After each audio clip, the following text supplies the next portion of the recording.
started.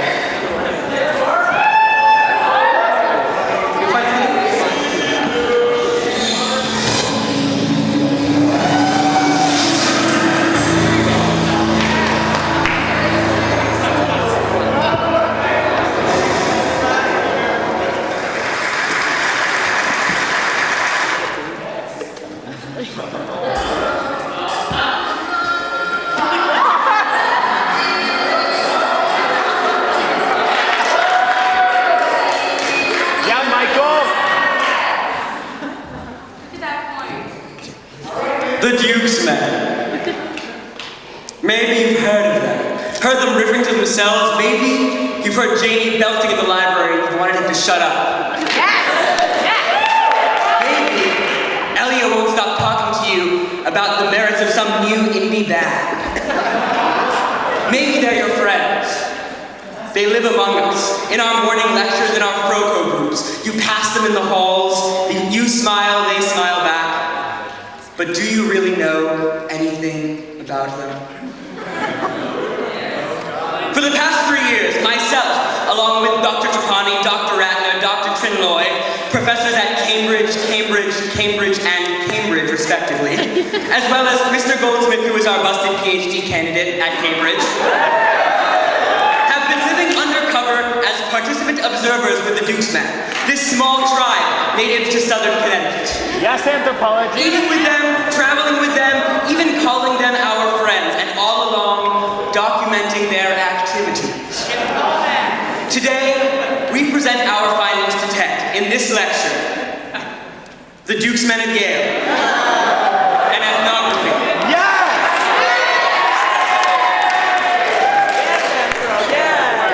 For our first segment, I'll turn the floor over to our linguistic expert, Dr. Ratner. Dr. Ratner?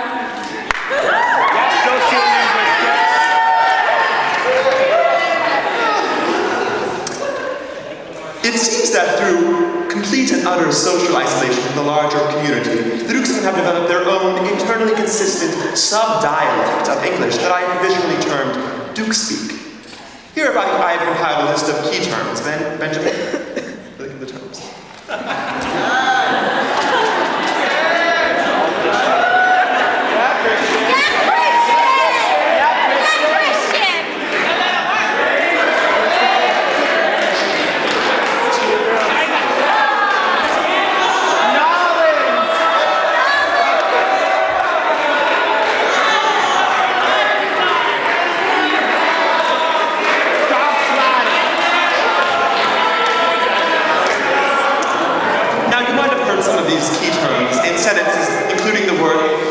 For example, oh, did Zach just forget all the choreo in that last number? Bust! Perhaps you might hear the term, oh, you fancy, huh? Oh, so our freshman gym, we don't have lights or sound or video or any of that. Oh, they fancy, huh?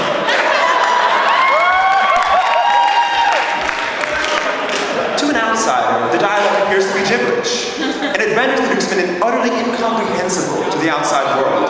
Maybe you do have been in conversation with one of these people and have had no fucking clue what they're talking about.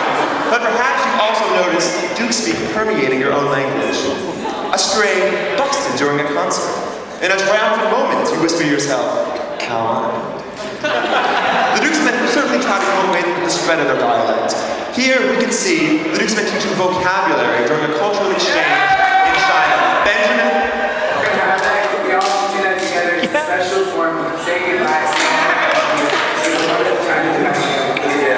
Alright, 1, 2, 3.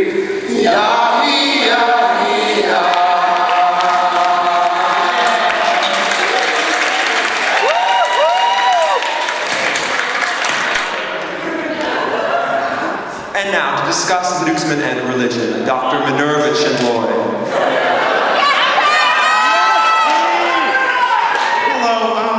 So, religion and the Doox men. The Doox men are a polytheistic people, worshipping a whole pantheon of goddesses.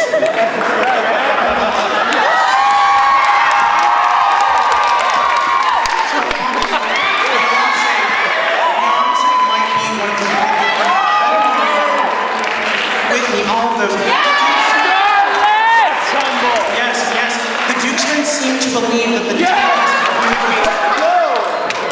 deities communicate with them via YouTube, as well as through prophets who they meet. As with many faiths, a major part of their religion seems to involve memorizing and reciting whole sections of scripture. Here we see a priest performing a ritual recitation. Benjamin, the ritual. Doox lad. Now, a lot of graduation speakers like to these philosophers. Confucius, I once heard someone quote Confucius. Can't, Emmanuel can't.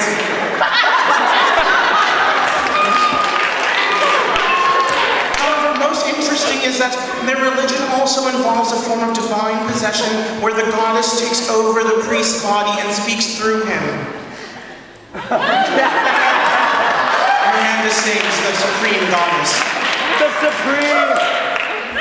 Now an example, Benjamin, cue the example.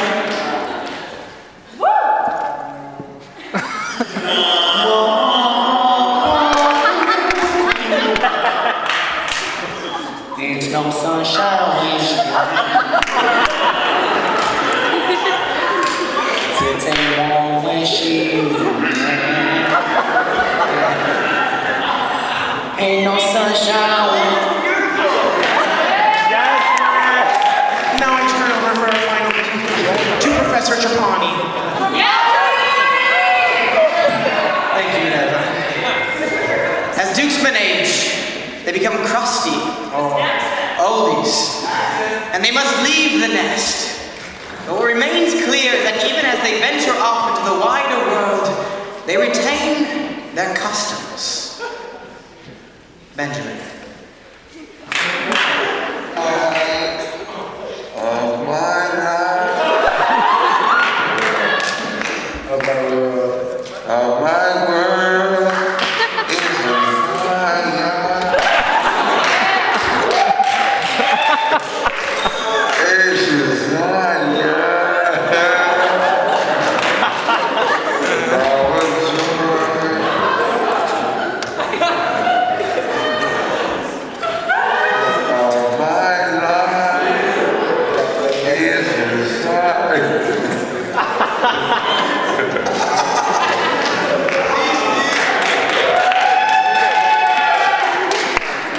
As they might put it, we are all trash. And we are all golden. But we are always a Dooxman. Thank you very much. And now we present to you the Dooxmen of Yale.